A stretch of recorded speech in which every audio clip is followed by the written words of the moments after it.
¿Qué tal, hermanos? Bienvenidos a su canal Misionero Católico. Estamos aquí nuevamente con este programa que es muy especial. Tenemos la visita de la Santísima Virgen María con nosotros, la Virgen de Zapopan, y el Padre José Antonio. Él nos va a hablar un poquito de esta identidad de nuestra iglesia y también de cómo acercarnos un poco más a la Santísima Virgen. Padre, ¿cómo está? Bien, con el gusto de saludarles y de compartir con ustedes este momentito de reflexión para, pues como tú dices, centrarnos en la figura de María, pero la figura de María concretamente en nuestra diócesis de Guadalajara, digo, como para ir delimitando el tema, ¿no? Claro. Lo primero que hay que darnos cuenta es que la Virgen María se incultura. Si hablamos de María, evidentemente hablamos de la Virgen de Nazaret, de la Madre de Cristo, de la esposa de San José. Sin embargo, el mundo cristiano es tan amplio que la Virgen María, como buena evangelizadora y primera evangelizadora que es, ella ha sido siempre muy creativa, cosa que a veces a los católicos nos falta esa creatividad para cómo llegar a las personas. Y María en su creatividad pastoral se incultura, es decir, se mete a una región del mundo, toma sus vestimentas, toma sus rasgos, toma el color de su tez, toma el nombre de la región, se involucra en los acontecimientos sociales, políticos, religiosos, y es entonces como surgen las advocaciones regionales, ¿no? Entonces a María la conocemos con un montón de nombres, muchos de ellos tienen que ver con sus virtudes, sus cualidades, Madre de Cristo, Madre de la Iglesia, pero otros muchos de sus nombres tienen que ver con las regionalidades donde la Virgen María con mucha inteligencia, con mucha pericia, se hace presente con un solo fin, llevarnos a Cristo Jesús.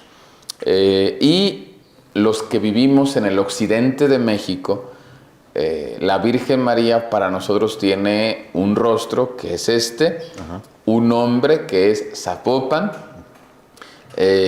y donde acompaña nuestra historia, como dice el Padre Armando González Escoto, la Virgen de Zapopan es el libro donde se ha escrito nuestra historia. Bien. Sí. Y esto, vamos, no es algo como planeado, por decirlo así. La situación, ¿cómo llega la Virgen de Zapopan aquí con nosotros? Bueno, la Virgen de Zapopan llega en 1530, colgada al pecho de un fraile misionero, Fray Antonio de Segovia, que deberíamos de llamarle en justicia Fray Antonio de Segovia, nuestro padre en la fe. Como decimos de Abraham, el padre de todo el pueblo judío, y del pueblo judío que surge el Mesías, y en ese sentido es nuestro padre en la fe. Bueno, la iglesia de Guadalajara tiene un padre, y ese padre tiene rostro y nombre concreto y se llama Fray Antonio de Segovia, un personaje que por desgracia ha estado olvidado, descuidado, y donde él ha sido el padre realmente que ha plantado la semilla de la evangelización. Entonces, bueno, Fray Antonio de Segovia viene desde Segovia, España, entra a lo que hoy es territorio nacional por la península de Yucatán, y de ahí se desplaza hasta el occidente de México, evidentemente no de un día para otro. Sus desplazamientos fueron ir buscando asentamientos indígenas para predicarles la fe. Donde él llegaba y veía que ya había evangelizadores, bueno, seguía de largo buscando más asentamientos indígenas. Fray Antonio de Segovia llegó a Pátzcuaro, Michoacán, y ahí se dio cuenta que Vasco de Quiroga ya tenía todo un sistema de evangelización desde 1525 muy interesante.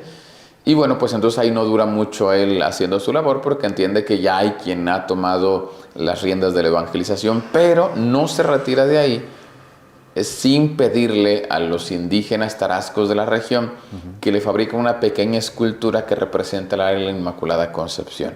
Los indígenas, pues que tiempo antes de la evangelización hacían imágenes de sus ídolos y que los cargaban con ellos, bueno, ahora enseñados por Vasco de Quiroga, hacen imágenes de Cristo, de la Virgen, y entonces Fray Antonio de Segovia les enseñará una estampa de la Inmaculada Concepción. Como buen franciscano y como buen español, devotísimo de la Inmaculada 100%, y es una pequeña imagen que mide de los pies a la cabeza 34 centímetros con 2 milímetros, hecha de pasta de caña de maíz, única, no hay otra región de México y pues obviamente creo que del mundo tampoco, donde se manufacturan imágenes de este material. Ajá. La pasta de caña de maíz es muy ligera, no se pica, no se pudre, no se apolilla, y entonces daba la oportunidad de hacer imágenes de esta naturaleza. Fray Antonio de Segovia nunca manda a hacer una imagen grande porque nunca tiene la idea de convertirla en una imagen para un santuario,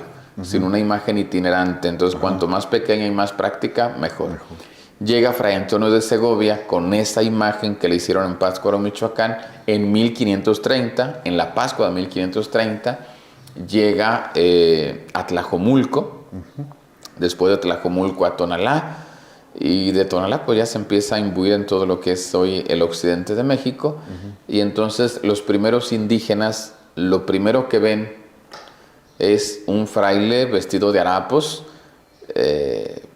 prácticamente su hábito estaba deshecho por las espinas, no había caminos, no había carreteras. Llegó con los pies prácticamente deshechos, destruidos, sangrantes. Los frailes franciscanos observantes de aquel tiempo tenían la espiritualidad de no usar calzado. El rey incluso les escribió y les dijo: por los territorios donde ustedes están, que no hay caminos, no hay absolutamente nada, tienen mi permiso de usar calzado, y ellos lo rehusaron. Parte de su penitencia era: vamos descalzos, y que esta penitencia sirva para que los que escuchen la palabra se conviertan.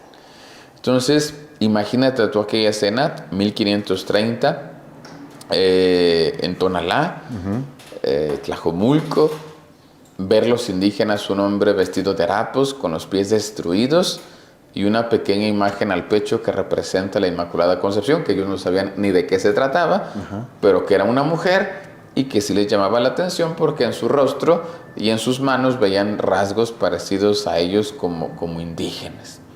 Ahí empezó todo. Y entonces Fray Antonio de Segovia con esta imagen empieza a recorrer todo el occidente de México, desde 1530 hasta 1540. Sí. ¿Se podría decir que de ahí surge esta tradición de la visita de la Virgen a los demás templos? Oficialmente no, pero la providencia de Dios, claro que desde ahí nos empieza a enseñar que esta imagen Dios la pensó no para hacer una imagen de santuario, sino para hacer una imagen itinerante. Sí, ser como María, pues inquieta, ¿no? Sí. Moverse, sí. Buscar y estar evangelizando de esa forma, pues. La tradición oficial ya con sellos y con actas y todo es de 1734 las visitas. Claro. Pero insisto, siglos atrás ya la providencia nos estaba diciendo, este es el camino, esta imagen no me la convierta en imagen de santuario. Claro, es una imagen itinerante que siempre lo estará. Por muchas circunstancias, pero siempre fue itinerante. Hasta que, acercado del 1541, Fray Antonio de Segovia se da cuenta que en el Cerro del Mixtón hay una rebelión fuerte de indígenas y españoles, porque en el occidente de México los indígenas pues no se dejaron conquistar. De hecho, a veces escuchamos que decimos, es que llegaron los españoles y nos conquistaron. Bueno, conquistaron a los del centro. Sí. Ya yo les compartí a la vez que estuve en San Juan Bosco. Los del centro, bueno, la caída de Tenochtitlan fueron 2 meses, poco menos, y se acabó. Cuando los indígenas aquí ven las injusticias que hacían los españoles, los saqueos, pues simplemente se levantan armas y no permiten por ningún motivo ser sometidos.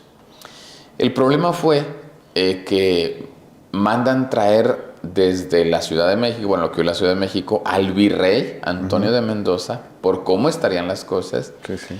El virrey se trae todos los indígenas que pudo del centro del país, que ya estaban conquistados, evidentemente, todos los españoles que pudo, para someter a los indígenas del occidente de México, que eran tan bravos y tan belicosos que ni el ejército español ni todos los indígenas del centro se daban abasto para realmente someterlos.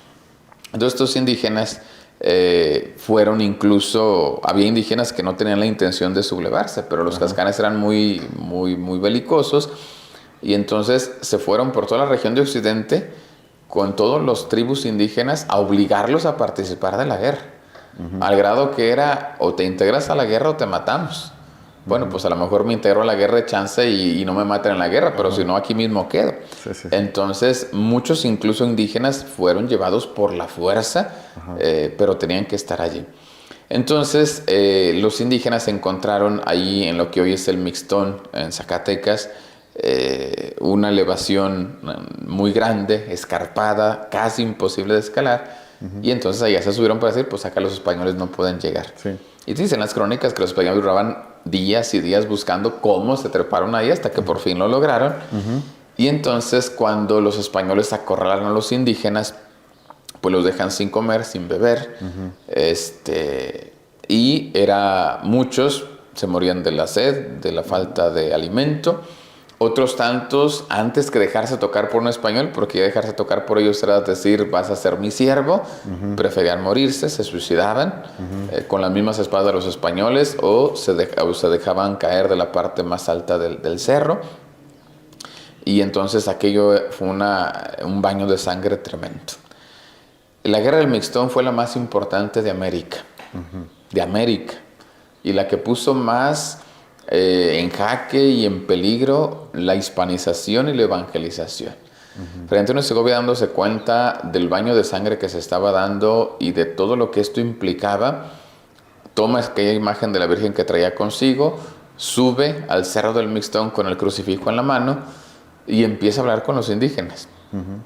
Que los indígenas le hacen caso por un poquito la atracción que les dio a su vista la imagen que traía en su pecho. Y comienza a decirles, miren, yo voy a poner las condiciones de paz, pero aguántenme. Y así fue. Convenció en día y medio 6,000 indígenas. Y esos más de 6,000 indígenas fueron conducidos al virrey. Y Fray Antonio de Segovia conocía al virrey Antonio de Mendoza, lo llegó a conocer en España y habló con él. Dijo, mira, estos no te vuelven a hacer la guerra. Siempre y cuando tú les respetes el derecho de propiedad, es decir, las tierras de aquí son de ellos. Tú te vas a vecindar donde te dejen y donde puedas, pero son sus tierras, su gobierno autónomo, y que no va a haber represalias por este levantamiento que hiciera.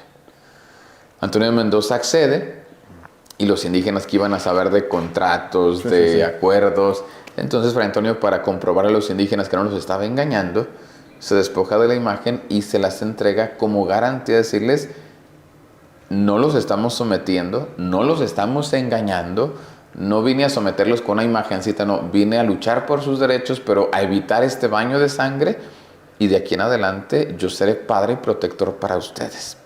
Y entonces con esos indígenas que logra él bajar de la guerra, muchos provenientes de Tepechitlán, se los trae a lo que hoy es Zapopan y ahí repuebla lo que es el pueblo de indígenas más grandes que ha habido en el occidente de México, ya con la imagen de la Virgen. Entonces aquí obviamente es esta labor o intención de Fray Antonio, pero vamos a decir la fuerza viene precisamente de la Santísima Virgen María. Entonces aquí podríamos decir que estos indígenas todos eran marianos, ¿lo podríamos decir así? ¿O todavía estaban con su... No, pues definitivamente muchos no sabían ni de qué se trataba el asunto. Algunos ya eran bautizados, algunos indígenas que estaban peleando, pero liderados por un indígena, Francisco Tenamaxtli, estaban tan enojados con todo lo que goliera España que dijeron, para pelear en esta guerra nos vamos a dejar de ser cristianos.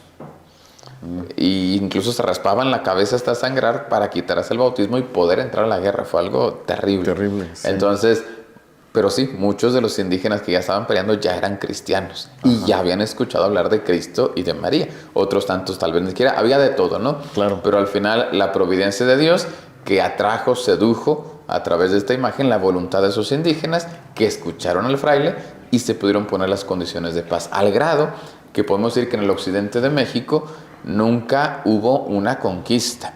Claro. Hubo un diálogo, hubo un acuerdo, como en toda interesante guerra, pero de las guerras bien hechas, más que guerra de los acuerdos, aquí todos somos fruto de un acuerdo que se dio entre indígenas y españoles. Entonces, aquí no es quién ganó. Los dos. Los dos, claro. Ganaron los españoles y ganaron los indígenas. Y ganamos todos porque de aquí viene el mestizaje, nuestra cultura, nuestro cristianismo. Mientras que a lo mejor en otro tipo de levantamiento siempre se busca, bueno, quién es el que ganó, quién es el perdedor, quién es el que se marcha del territorio, quién es el que se queda en casa. Aquí no, bueno, pues ya están. Sí, sí. Pues ni modo, como están. ¿Qué vamos a hacer entonces para respetar las garantías de los indígenas? ¿Qué hacer para que no vuelvan a sublevarse? ¿Qué trato tendrán los españoles con los indígenas? ¿Quién se va a encargar de cuidar las garantías de los indígenas? Que era el padre Segovia. Y entonces empieza todo un proyecto de mestizaje y cristianismo maravilloso a partir de esa intervención celestial de Dios a través de la Virgen de Zapopan. O sea que este convenio, vamos a decir, es como una cuna de evangelización hacia México. De aquí surge, se puede decir mucho esta cuestión de la evangelización hacia los demás. Sí, de hecho sí, porque bueno, aunque la caída de Tenochtitlan ya estaba dada en el centro del país, Sí. si nadie le hubiera dado un fin a la guerra del Mixtón, Sí. si hubieran acabado los indígenas sabidos y por haber, muchos españoles también hubieran muerto y finalmente el proyecto se hubiera acabado, o sea, porque el proyecto era, incluso recuerdan cuando le preguntan a la reina, oiga, ¿y podemos mezclarnos con los indígenas? Años después, evidentemente. Y dirá la reina, no solamente pueden, deben. A eso van. Era el proyecto. Claro. Entonces, todo lo que se pudo haber medio ganado en el centro del país y todo aquello, si la guerra del Mixtón hubiera seguido, todo esto se viene abajo. Tomando en cuenta que muchos indígenas españoles del centro del país acá andaban.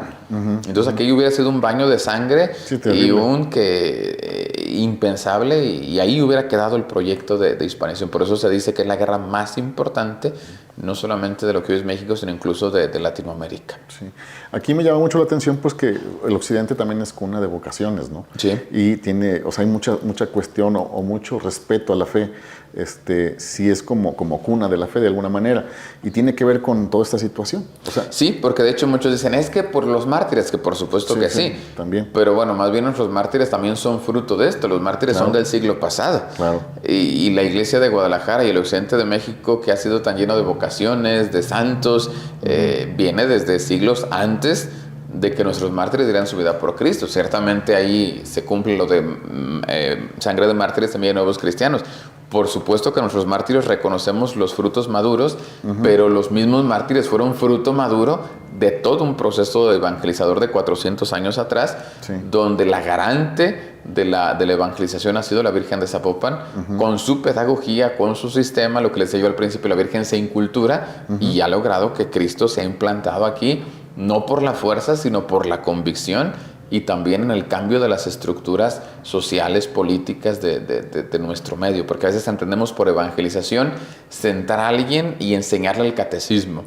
No, evangelización es llevarle a Cristo a cualquier persona y que Cristo cambie su vida y que la transforme en lo político, en lo social, en lo económico. Hasta ahorita no hemos hablado todavía de muchas cosas de fe, hemos hablado de guerra, hemos hablado de entendimiento, hemos hablado de paz, hemos hablado de respeto a las garantías. Ese es evangelizar, meternos a las realidades humanas y transformarlos desde la iluminación de Cristo Jesús. A mí me hace mucho pensar la labor de mamá. Por ejemplo, en casa se están peleando los hijos y la mamá lo que hace es, de alguna forma, conciliar. Sí, definitivamente. Entonces, tiene esa misma función, vamos. Hay una frase que nosotros tenemos, que decimos pues con los muchachos, que cuando nos dirigimos a la Virgen le decimos, llévame con el que más me ama. Y creo que es algo similar. O sea, de alguna forma, esta negociación o esta plática, ¿verdad? Fue precisamente eso, o sea, llevarlos con el que más los amaba. Me llama la atención esta cuestión de quererse quitar el bautismo, cortándose, bueno, quitándose a lo mejor el cuero cabelludo, no sé.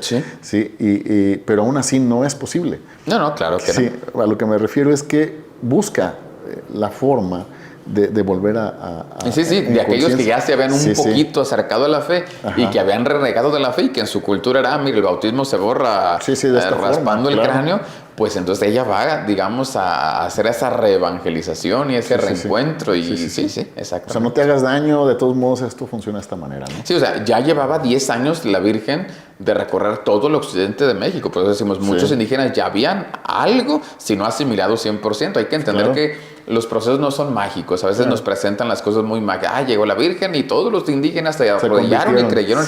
Son procesos lentos, pero reales y auténticos, ¿no? Pero sí había procesos ya incipientes, una década de un fraile andariego con un celo pastoral y evangelizador tremendo, y con una imagen de la Virgen que es la evangelizadora, ya había mucho de sembrado. Insisto, no hablamos de unos frutos ya enormes, sí, pero había mucho sembrado, una década ya de evangelización, que se estaba en grave peligro en la guerra del Mixtón. Como les digo, ya no lo evangelizado, las mismas vidas humanas ya, y la extinción de la raza también estaba de por medio, ¿no? Entonces, ahí también nos damos cuenta que la vida es el primer don que debemos de preservar y de buscar.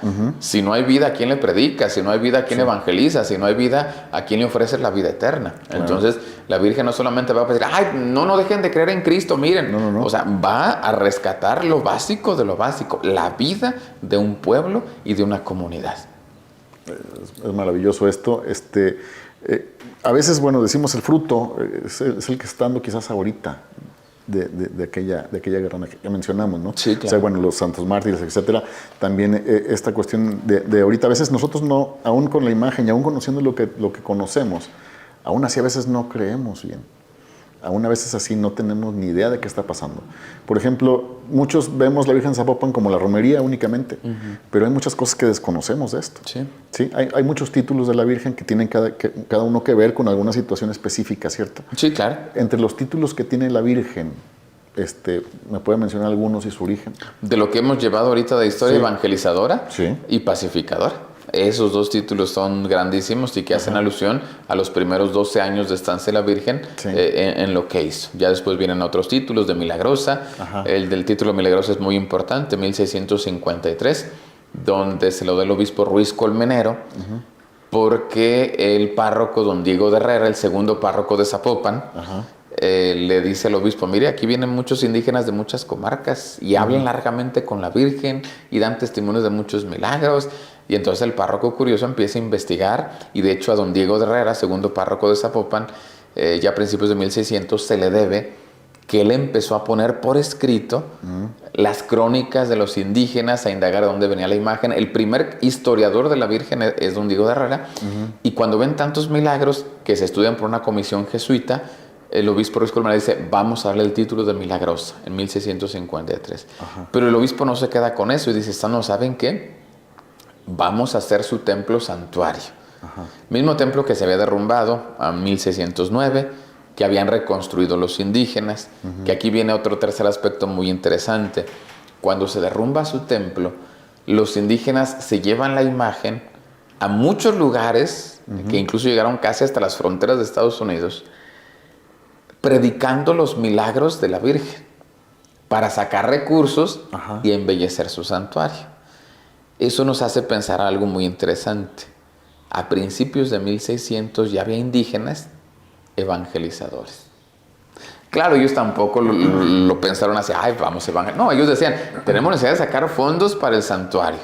¿Cómo le hacemos? Llévate a la Virgen, platícale a todas las comarcas indígenas habidas y por haber de lo que Dios hace a través de esta imagen, recibimos el dinero y construimos el templo.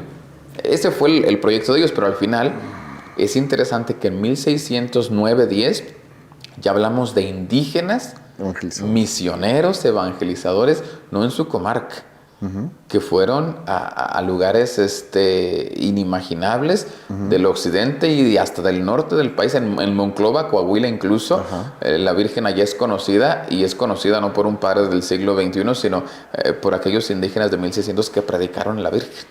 Y ahí es donde se vuelve itinerante. La Virgen había quedado de 1542 a 1600, ahí sí había quedado como muy quietecita en el santuario. Fue como la dejó Fray Antonio de Segovia. Exactamente. A partir del derrumbe del santuario, no, hay que sacarla, y se vuelve itinerante. Y en 1653, el obispo, viendo todo esto, dice, no, hay que nombrar su templo santuario. ¿Por qué? Porque siendo santuario podrían ingresar los indígenas y los españoles. Acuérdense que había templo de indígenas y templo de españoles. Pero los que eran santuarios era un lugar de culto para los dos. Y entonces, cuando Ruiz Colmenero le declara santuario, los españoles entran a darle culto a la Virgen, y ahí empieza un proceso 100% de mestizaje y de unión de las dos culturas. ¿Por qué? Porque los indígenas la ven y los españoles pues como que no se parecen nada a nosotros. Y lo que se les ocurre es, hay que vestirla como nuestras vírgenes españoles. Ajá. Y entonces tenemos aquí la fusión, una imagen 100% indígena, revestida como los españoles. En esta imagen se resume la unión de las dos culturas. Ya para 1653 se sabe que la hermana del párroco don Diego de Herrera, la señora María de Herrera, es la que se encargaba de ataviar a la Virgen. Y la gente le empezó a llamar Virgen de Zapopan. Zapopan es un nombre indígena. Y curiosamente los españoles le pusieron ese nombre. Eso significaba, había cuajado casi al 100% esas dos culturas. Y entonces el santuario de la Virgen de Zapopan se levanta como un signo de mestizaje, de unión de las dos culturas, y une las dos grandes localidades, la Guadalajara de los españoles y el Zapopan de los indígenas. Esos dos municipios crecen y se potencian gracias a ese santuario y esa devoción, y entonces ya empieza a cocinarse lo que después llamaremos el libre y soberano estado de Jalisco. Que Jalisco son 125 municipios, sabemos, pero que las bases y raíces de Jalisco están en estos dos grandes municipios de Guadalajara y de Zapopan. Y fundados de esta forma. Y fundados de esta forma. Ahorita regresar un poquito a esta cuestión de los indígenas evangelizadores. Lo hicieron de la mejor forma, o creo que de la forma ideal, ¿no? De manera testimonial, ¿sí? Y saliendo, ¿no? Buscando a los demás por fuera. Y como lo dices de testimonial, los indígenas no tenían en ese tiempo todavía un sistema de doctrina claro para explicar la sustancia, la esencia, la naturaleza de Dios, las tres personas. Por supuesto que lo que predicaban los indígenas no era una doctrina católica bien sistemática. Todavía no estaban en condiciones de... Era el testimonio, ¿no? Bueno, yo le pedí, a mí me pasó esto, y Dios me ayudó, y mi hija se alivió, y mi esposa. Entonces, y lo contaban con tal convencimiento los indígenas que el santuario de Zapopan se empezó a convertir en centro de peregrinaciones donde de muchos pueblos indígenas iban a ver a la Virgen. Y hablar de pueblos indígenas en aquel tiempo hablamos de distancias enormes y de sacrificios grandes. Ahorita decimos, bueno, pero a ver, la Virgen la tomamos la línea del tren y ya estamos allí, ¿no? Sí, claro. En aquel tiempo era algo muy complicado, pero los indígenas de muchas comarcas empezaron a ir al santuario. ¿Cómo llegaron? Por los indígenas que andaban pidiendo la limosna de la Virgen y predicando de su historia. Muy bien, aquí me surge una pregunta. Entiendo y lo veo y lo percibo mariano. ¿Sí? Ok, esta intención, ¿sí?, de ser mariano surge a partir de la investigación, antes de la investigación o en el proceso del mismo. Yo creo que antes, durante y después. Sí, como debe de ser. Sí, claro. Sí, definitivamente, ¿no? La providencia nos va yendo por esos caminos y está el antes, el durante y el después, ¿no? Okay, poco a poco se va afianzando. ¿Cómo es el primer llamado, vamos? ¿Cómo es la primera vez que lo tocó la Virgen? De niño, cuando la vi en sus visitas a mi parroquia, me impactó la imagen, se me hizo muy impresionante, muy bonita. Ahí. Siguió usando la misma manera que como empezó. Sí, exactamente, sí. Ahí no hubo una explicación, mira, y nada de historia, nada de conocimiento concreto. La atracción, el impulso y los afectos, ¿verdad? Sí. ¿Cómo se va profundizando? Bueno, ya después ella se encarga, ¿no? Eso me parece algo muy interesante, pues porque al final creo que muchos de nosotros sí vemos la imagen de la Virgen Zapopan, sabemos que es la Madre de Dios, pero a veces hay tanta advocación que decimos, ¿por qué es tan especial, verdad? Pero creo que tiene que ver con esa historia, ¿no? O sea, de cómo ella nos busca, pues, porque al final eso es, ¿no? Sí, claro. Yo estoy consciente que si llevamos la imagen de la Virgen a lo mejor a un lugar muy lejos del occidente de México, bueno, no pasa de ser una imagen muy bonita que representa a la Virgen, una entre tantas que hay en la humanidad, ¿no? Claro. Pero en el occidente de México, vuelvo a insistir, es María que se inculturó, que se revistió de nosotros, que se metió a nuestra historia, y entonces para el occidente de México no es una advocación, es la advocación. Sí. Entonces, a lo mejor si hiciéramos lo mismo que los indígenas, posiblemente pasaría, ¿no? O sea, si fuéramos a dar testimonio de lo que vivimos con él. O sea, creo que ese es un aprendizaje bastante bueno que nos enseñan pues esos hermanos que quizás no conocimos, que tampoco tenían las facilidades que tenemos nosotros para entender o conocer la iglesia. Sí. Y sin embargo, aún así su fe era pues, fuerte, muy grande, ¿no? Sí, yo rescato mucho eso que dijiste, creo que es la clave testimonial, ¿verdad? Sí. Fueron a dar testimonio, no a dar doctrina. Digo que es interesante, hay que predicar con la doctrina, con el catecismo. Cada día la gente debemos de comprender intelectualmente nuestra fe. A mí me encanta todo eso, pero lo primero es eso. Lo testimonial. De lo contrario, llegas a dar la clase fría de un asunto doctrinal teológico que está desencarnado de la vida y que sabe por qué me está diciendo eso, pero pues me está hablando de un Dios que es Dios y hombre verdadero y que son tres personas y que es un Dios verdadero, sabrá Dios. Pero si empezamos por lo testimonial, ya en un segundo momento viene la parte doctrinal. Parte, ¿no? O sea, primero es esto que siento, esto que me llena, esto que... Mi experiencia vital de fe. Claro, muy bien. Entonces, después de este asunto, tiene otro título, que es la generala. Bueno, es el título de la taumaturga o la milagrosa, y también el obispo le da el título de la Virgen de la Expectación, también en 1653. Eso es brevísimo. Él tenía que estar en catedral celebrando los oficios de la Inmaculada, porque los españoles le obligaban a estar en la catedral celebrando la Inmaculada, y la Virgen de Zapopan originalmente era la Inmaculada. Entonces, como el obispo Ruiz Colmenero le agarró tanta devoción, movió su fiesta 10 días después para alcanzar a trasladarse a Zapopan, y él mismo se nombró mayordomo principal de las fiestas de la Virgen. Entonces, por eso cambió la fiesta al 18 de diciembre, la Virgen de la Expectación. Y desde ahí trae un relicario con la imagen del niño Jesús. Y eso también es un rasgo interesante porque nos hace entender que es la madre que nos lleva a Cristo. La devoción a la Virgen de Zapopan es una devoción cristocéntrica, Cristo al centro. Como tú dices, ya después pasamos al tema de la generala, 1821. Recordando que la consumación de la independencia en el occidente de México, hablamos de la consumación, sabemos que el inicio de la independencia sí fue sangriento, fue algo caótico, no organizado, pero la consumación se dio, de hecho, México independiente nació en el occidente de México. El occidente de México se independizó antes que el centro del país. Bien podríamos decir, México libre nació bajo el amparo de la Virgen de Zapopan, porque la primera región independiente de la República fue el occidente de México. Y fue gracias a que nos adherimos al plan de Iguala propuesto por Iturbide. Había algunas personas que se oponían a ese plan, la providencia todo lo acomoda, y en algunos días que tuvieron que viajar, esos políticos que se oponían al plan de Iguala, pues los que estaban en casa aprovecharon y dijeron: cáiganle con el plan, lo platicamos y lo firmamos.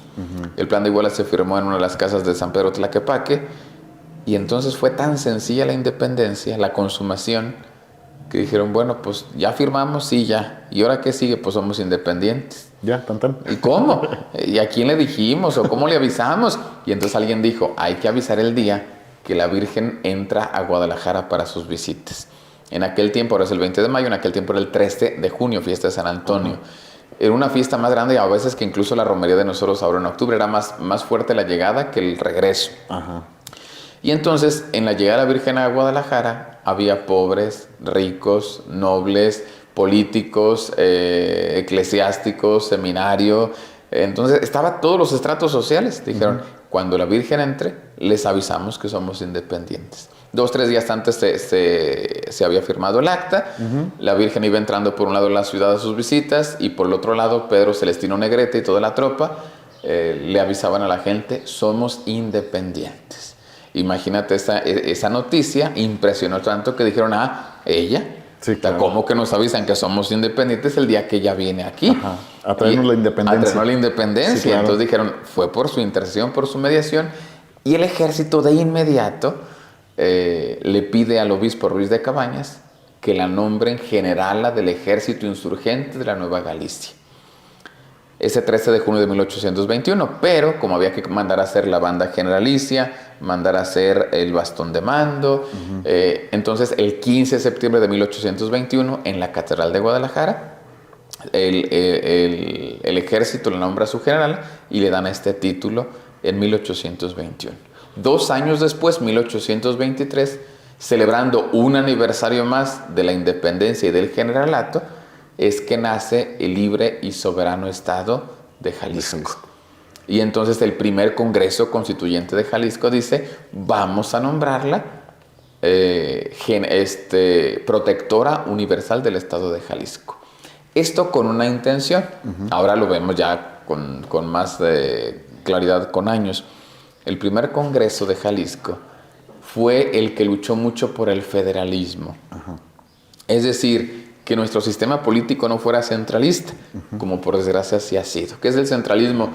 Todo el país somos lacayos, peones, para enriquecer y fortalecer el centro del país. No, el federalismo es, somos federaciones independientes que contribuimos a la nación, pero tenemos esa cierta autonomía y ese crecimiento. Entonces, Jalisco bien pensó, como para tomar una parte, decir, nosotros no somos del centro del país, esto no nació allí, vamos a tomar a nuestra imagen regional como la protectora del estado de Jalisco. Y es ahí cuando se le da el título de generala con el que más la gente la conoce. Sí, es el más conocido. Sí. Pero curioso es que es exactamente lo mismo que pasó con los indígenas, ¿no? Sí. Exactamente la misma situación. Digo, después de ¿cuántos años? Que son como 3 siglos. 300 años más o menos. Y ahí vuelve a ser exactamente lo mismo, o sea, pacificar y dar esa oportunidad de decir, son estos de ellos y de nadie más, ¿no? Sí, exactamente. Es algo bastante bien, ojalá que no nos toque otra igual. Ojalá que no, ojalá que no. Muy bien. Por eso la Virgen de Zapopan, como bien siempre dice el Padre Armando, él dice que la gente se parece a las imágenes que venera. Dice el Padre Armando, la Virgen es generala. Mira de frente. Sí. No es una imagen que tiene la cabeza abajo, no arriba, mira de frente. Y si ella es generala, nosotros somos su ejército. De aquí se desprende también toda una espiritualidad mariana, ¿no? Sí. ¿Qué tan obediente soy yo a esta generala? ¿Qué tan valiente soy para llevar las órdenes de esta generala? ¿Qué tan comprometido soy yo con la sociedad, con la política, desde mi ser de cristiano para que haya un mundo mejor? El título de generala, aquí ya estamos hablando también de la espiritualidad, nos arroja un montón de compromisos cristianos para quienes somos devotos de ella. Sí, y me llama la atención también que no solamente es, una cuestión únicamente de iglesia, sino que también de sociedad. Sí, claro. O sea, abarca todo exactamente, ¿no? Sí, el título de generala y de protectora del estado de Jalisco, definitivamente la iglesia fue totalmente ajena a ese asunto. Sí. La iglesia lo único que le tocó decir, pues está bien, sí les damos chance, y el obispo Ruiz de Cabañas, digo, pues qué bueno que tienen esa deferencia y les doy permiso, nada más. O sea, sería a lo mejor invitar a nuestros políticos nuevamente a retomar esta cuestión también. De alguna forma ayudaría esta devoción a María y pues aprender o entender estos dones o cosas que nos otorga ella pues para trabajar de esa manera, ¿no? Sí. Sí, fabuloso esto. Ok, después de esto, ¿qué más? Bueno, viene la persecución religiosa 100 años después. Sí. Para eso ya habíamos comentado que en 1734, antes del generalato y de esto, la Virgen empieza a visitar la ciudad de Guadalajara por las tempestades epidemias, y de aquí en adelante es sus visitas que tenemos. Bueno, ya en 1921 viene su coronación pontificia. La coronación pontificia es, el Papa da el permiso de que una imagen de la Virgen aquí en la tierra sea coronada con el título de pontificia, es decir, con la autoridad del sucesor de Pedro. Pero no a todas las imágenes se les concede este privilegio. Se tiene que mandar la historia a Roma, se tiene que estudiar qué tanta devoción tiene entre la gente, qué tanto se conoce, qué tanto influyó esta devoción en la historia, y si hay ciertas características se da la corona. La Virgen se quiso coronar desde finales del 1800. Pero bueno, por un obispo, Pedro Loza y Pardavé, que se resistió mucho a la devoción de la Virgen. Él era originario de la Ciudad de México. Entonces, bueno, él bloqueó por muchos años, casi 3 décadas, la coronación pontificia. Pero después llega un gran obispo, Francisco Orozco y Jiménez, y empieza a estallar la persecución religiosa. Y él, junto con Anacleto González Flores, hace lo que se llama el movimiento de resistencia pacífica. Un movimiento inteligente donde no era disparar ni armas, ni levantarse en guerra. Era un movimiento, dicho en buen cristiano, hacerle la vida imposible al gobierno sin llegar a la violencia. Para decirle, estamos en contra y enojados por esa falta de libertad religiosa, ¿no? Y entonces, Anacleto González Flores empezó a organizar procesiones, peregrinaciones a la basílica, descalzos, para pedirle a la Virgen que la persecución no llegara tan fuerte al estado de Jalisco. Pero muchas cosas más hizo Anacleto, pedirle a la gente que consumiera lo mínimo de agua, lo mínimo de luz, para castigar las arcas del gobierno. No que no la pagaran, no, que consumieran lo mínimo indispensable, que se vistieran de luto públicamente para manifestar. Entonces, que no asistieran a ningún espectáculo público organizado por el gobierno. Era castigar las arcas y los beneficios del gobierno. Y se empezó a luchar bien, inteligentemente, con este gran laico de la iglesia, Anacleto González Flores, que había sido seminarista, después pues, fue abogado, padre de familia, miembro de la Acción Católica Juvenil. Y resulta que en Jalisco muchas leyes persecutorias no pasaron. El Congreso de Jalisco fue el único donde esas leyes no pasaron. Y entonces el obispo Orozco Jiménez, contentísimo, dijo, esto merece una fiesta. Vamos agilizando la coronación que había estado tanto tiempo detenido. Ya había persecución religiosa, ya había climas difíciles, pero no tanto. Pero en plena persecución religiosa la Virgen de Zapopan es coronada. A diferencia de otras imágenes. Muchas de otras imágenes, hasta Porfirio Díaz dio de su dinero, échenle una corona, como pasó con la Virgen de Guadalupe, como pasó con otras, con todos los aplausos y parabienes del gobierno. No, acá era en plena persecución el obispo dice, la vamos a coronar. Y el 18 de enero de 1921 la corona, con corona pontificia. Ese año hubo 2 romerías, la de octubre y la del 19 de enero. Una vez que se corona en la catedral, al día siguiente se lleva en peregrinación hasta la basílica. El obispo Orozco la llevaba en sus piernas en un carruaje y cuentan algunos que se acercaron al obispo Orozco, con permiso de quién se está haciendo todo esto. Aquello estaba atestado de gente en las azoteas. Y dijo él, con mi permiso. Y siguieron adelante y avanzaron hasta la basílica de Zapopan. También Orozco Jiménez alcanzó a ver que dentro de poquito de tomar la persecución se iba a recrudecer y que muchos clérigos tenían y laicos dar su vida por Cristo, y él quiso también que la coronación pontificia fuera como un aliciente, como una fuerza, un ánimo para quienes después, unos cuantos años después, murieron en la persecución religiosa. Los mártires del occidente de México, que son 15, prácticamente de los 25 de la nación, 15 son del occidente de México, prácticamente todos ellos estuvieron en la coronación pontificia de la Virgen, y años después dieron el testimonio supremo de su sangre. Entonces, en 1921 la Virgen, su coronación se convierte en una fuerza, en un aliciente para quien tenía que sufrir una iglesia perseguida. Y el mismo Orozco Jiménez, que era devotísimo de ella, un obispo desterrado 5 veces de su diócesis, un obispo que de verdad sufrió muchísimo, pero que fue un gran pastor, pues fue también asiduo a su intercesión, que pudo seguir adelante. O sea, no solamente es la cuestión evangelizadora, sino la fortaleza también que da. Sí. Sí, y este acompañamiento, porque al final eso fue, ¿no? Sí. Sí. En este periodo, vamos, cuando está la persecución, ¿algo sucedió con la imagen de la Virgen? ¿Se resguardó? ¿Qué se hizo? Algún tiempo estuvo en una casa particular, la imagen original.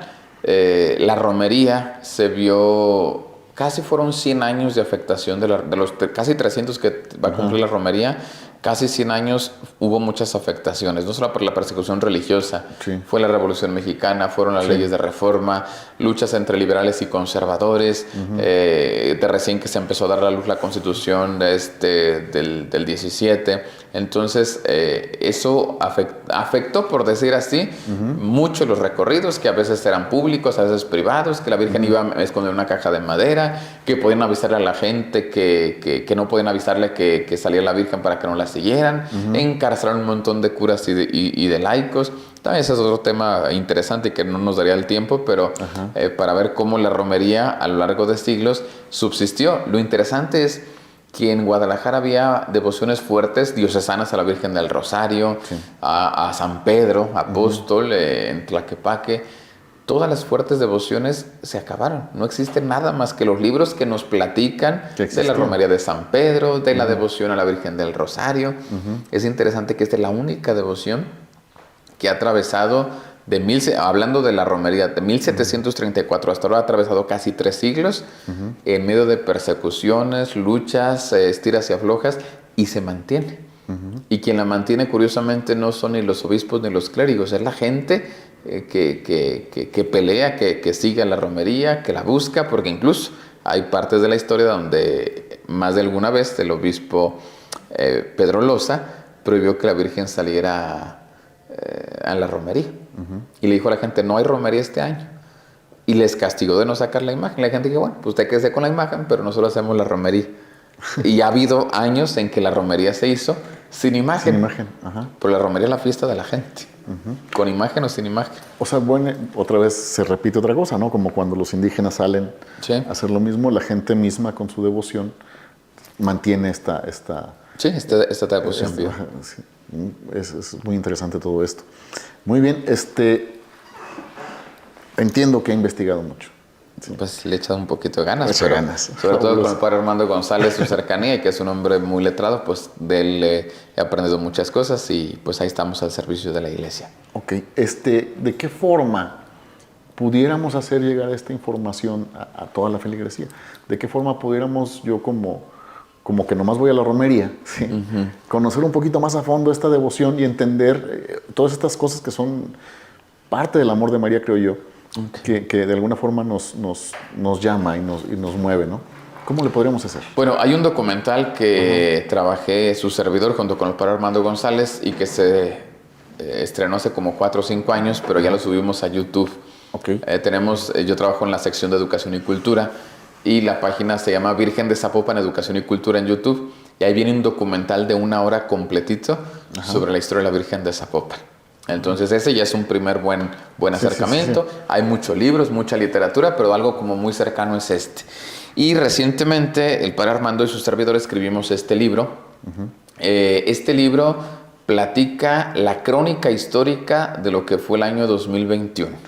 El año 2021 para la iglesia de Guadalajara y para los devotos de la Virgen, pero en sí para toda la iglesia de Guadalajara, fue un año muy festivo, porque se juntaron 2 grandes acontecimientos: 100 años de la coronación pontificia que acabamos de platicar, y 200 años del generalato de la Virgen. Entonces, en este libro se platica cómo fue hace 200 años el nombramiento de generala, cómo fue hace 100 años la coronación pontificia, y cómo se celebró en medio de la pandemia y de tantas crisis que tuvimos, cómo se celebraron los 200 del generalato y los 100 años de la coronación pontificia de la Virgen. Entonces digo, esto no es... Al principio trae una introducción también breve, donde trae toda la historia de la Virgen, pero de una forma muy resumida. Entonces este libro van a encontrar aquí la historia de la Virgen de forma muy resumida, la historia del generalato hace 200 años, la historia de la coronación hace 100 años, y la crónica histórica de cómo se celebró en el año 2021, que también pues es un texto reciente que nos puede ayudar. O sea, primero vemos el video y luego vemos el libro. ¿Sí? Okay. Sí, ¿dónde podemos conseguir el libro? En la Basílica de Zapopan, en la librería franciscana. Y también está en la Casa del Catequista, la editorial que la obtiene. Ahí pueden preguntar en qué otras sedes lo venden ellos. Okay. Esto sería los que vivimos aquí. Sí. ¿Y los que nos ven de otras partes, cómo lo podrían conseguir? Buena pregunta. Yo lo pongo a trabajar porque, pues digo, va a haber mucha gente interesada en todo esto. Sí. Porque la Virgen de Zapopan no solamente es de Zapopan, ¿sí? O sea, dice, ya llegó a muchas partes, ¿no? Sí, claro. Entonces, de alguna forma, hay muchos hermanos que nos ven y quizás estén interesados en esto. Ok. Bueno, pues no sé si con alguno de ustedes nos hicieran el favor de captar los datos de esas personas. Y yo busco alguna persona que trabaje en la sección diocesana de nosotros para que se pongan de acuerdo y por mensajería hacérselos llegar. Perfecto. Pues muy bien, hermanos, ya escucharon al Padre. Si hay algún interesado, déjenos sus comentarios y de alguna forma les haremos llegar algo como esto. No sé si sea costo para que más o menos sepan. Sí, el libro está en 2 versiones, 350 pesos el de pasta blanda y 400 pesos el de pasta dura. Ok, pues vale la pena entonces. Sí. Muy bien, ¿algo más, Padre, que nos quiera? Bueno, pues después de la coronación pontificia, nada más recordar que después de la persecución la iglesia de Guadalajara quedó, como todas las diócesis, muy devastada, muy dañada. Había que reconstruir no solamente edificios, sino instituciones. Sí. A veces hablamos de la persecución como algo muy romántico, la sangre de los mártires y creció la fe, sí, pero hay una parte también difícil. La fe se enfrió. Si lo vimos en la pandemia, en la persecución fue exactamente lo mismo. Templos cerrados, cultos suspendidos. Hubo todo un proceso de renovar la diócesis que le tocó al cardenal Garibi, al cardenal Salazar sobre todo y al cardenal Posadas. que es ya como la historia contemporánea de la Virgen de Zapopan. Y ellos tres, abanderados de la Virgen, reconstruyeron la diócesis. Garibi, un gran devoto de la Virgen de Zapopan. Recordamos que el milagro de Chapala, 19 de diciembre de 1955, que el lago se estaba secando, es Garibi quien motiva esta cuestión. Después el cardenal Salazar empieza a hacer que lo que es una devoción del pueblo lo arrope y lo adopte el obispo y el clero, porque ya hasta la fecha a veces ha habido esa deficiencia donde a veces los clérigos somos un poquito a lo mejor más tibios o más fríos o más de este asunto, y entonces el cardenal Salazar empezó a decir, no, es que la Virgen, que vaya al seminario de la romería, que haya misa en la romería, muchas cosas no había. Entonces te empieza a hacer de lo que es la devoción del pueblo un acompañamiento pastoral y litúrgico. Y después viene el cardenal Posadas, que en 1989 le da el título de patrona de la Arquidiócesis de Guadalajara. Que mucha gente en su momento como que no la captó porque dijo, a ver, pues de Guadalajara era patrona desde 1734, contra rayos, tempesturas y epidemias, de Jalisco desde 1821, de la Nueva Galicia, bueno, pues 1530. Entonces, ¿de qué se trata? Bueno, ya veo que explicarles que se trataba de la estructura eclesiástica, de la demarcación donde un obispo gobierna, y entonces desde el 89 el cardenal Posadas la puso como patrona de la Arquidiócesis de Guadalajara. Él puso las oraciones propias de la Virgen de Zapopan en la liturgia, y la romería a partir del cardenal Posadas deja de ser solamente la fiesta del pueblo y es un día solemne para toda la diócesis con oficio propio de liturgia, con oraciones propias. Y bueno, el cardenal Posadas quiso meter de lleno la Virgen de Zapopan en el caminar y en los planes y en los procesos pastorales. Y entonces, a la luz del Concilio Vaticano II, a la luz de la reconstrucción de la diócesis después de la persecución religiosa, estos tres grandes obispos, el cardenal Garibi, Salazar y Posadas Ocampo, la tomaron como bandera, y sobre todo el cardenal Posadas Ocampo, interesante porque él nunca fue de Guadalajara, ni se formó en Guadalajara, él llegó de otras diócesis y otras experiencias, pero inmediatamente captó que para la diócesis de Guadalajara, como te decía, la Virgen de Zapopan no es una devoción, sino es la devoción. Inmediatamente mandó restaurar la imagen que estaba muy descuidada, le da el nombramiento de patrón de la arquidiócesis, y el cardenal Posadas hizo un montón de cosas que el tiempo después ya no le ajustó, pues por su muerte, pero donde la Virgen empezó a ser tomada muy en serio y muy en cuenta desde el episcopado como la estrella de la evangelización, la patrona de la arquidiócesis, y a quien debemos tener todos como centro y como referencialidad, no solamente de nuestra devoción, sino de nuestra espiritualidad. Sí, para llegar a esa espiritualidad, ¿de qué forma tomamos esto? Pues, ¿de qué forma lo podemos hacer? Bueno, la devoción, como yo les digo, es el amor innato que le tenemos a ella. La espiritualidad es yo quiero copiar sus rasgos. Entonces, bueno, pues conocer su historia. Ya vimos cómo evangelizó ella. Yo quiero ser evangelizador como ella. No un evangelizador que toque la campana y a ver quién viene, sino un evangelizador que anduvo como Fray Antonio de Segovia 10 años con la imagen hasta donde nos alcanzan los pies, ¿no? Y con los pies en la tierra. Sabiendo qué soy y a quién llevo, ¿no? Que ella es pacificadora. Yo quiero copiar el ser agente de paz, ahora que se habla tanto del tejido social roto, de la violencia que vivimos. Bueno, ella que en 1542 fue agente de pacificación, ¿cómo yo puedo copiar esos rasgos como cristiano siendo agente de paz, de comunión entre las partes opuestas, de una participación ciudadana que nos lleve a la paz, ¿no?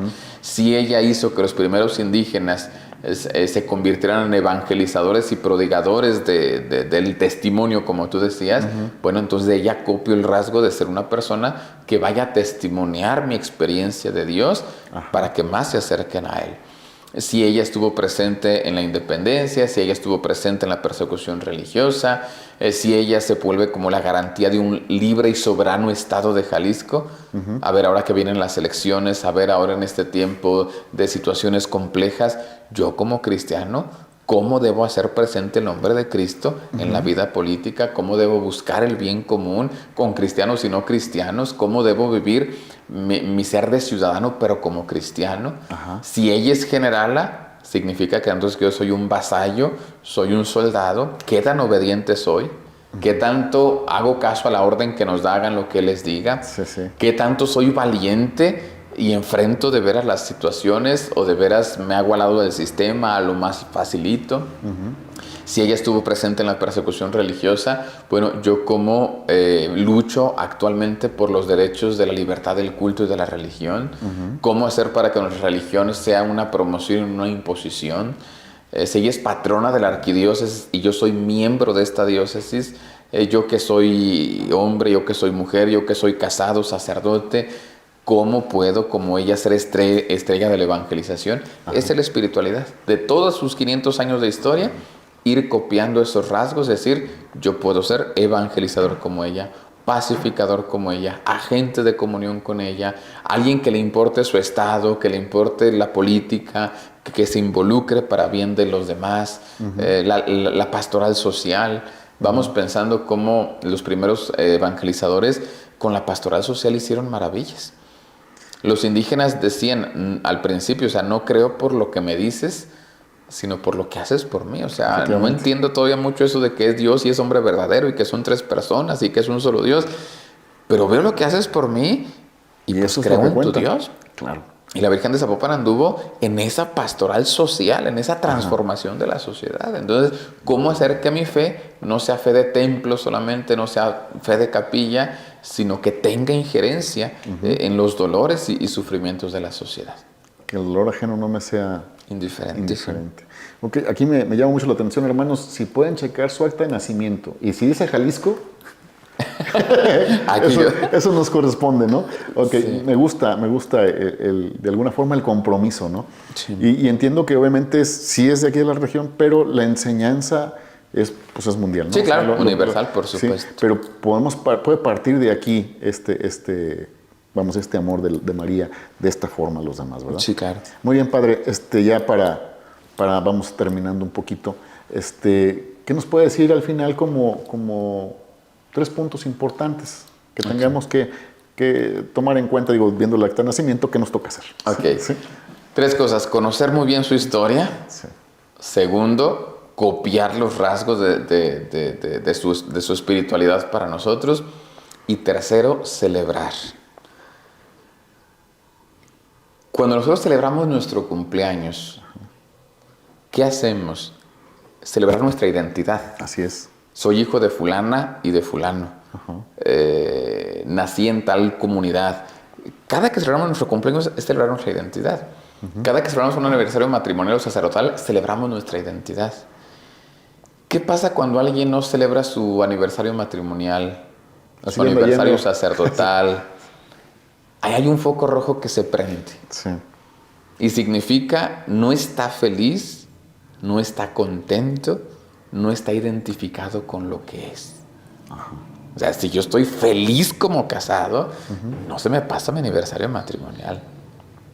Y de una forma sencilla, a lo mejor sin gastar las perlas de la Virgen, pero lo celebramos, lo recordamos, un detalle, lo tenemos presente todo el día. A mí me preocupa algo en esta diócesis que a la fecha está como, bueno, nosotros en la sección sí lo hemos como promovido, pero fuera de la sección está como muy silencio una celebración que se viene. Los 500 años de la llegada de Cristo y del Evangelio por manos de la Virgen de Zapopan en el año 2030. Deberíamos ahorita estar con el tema encima, ¿qué vamos a hacer? ¿Cómo le vamos?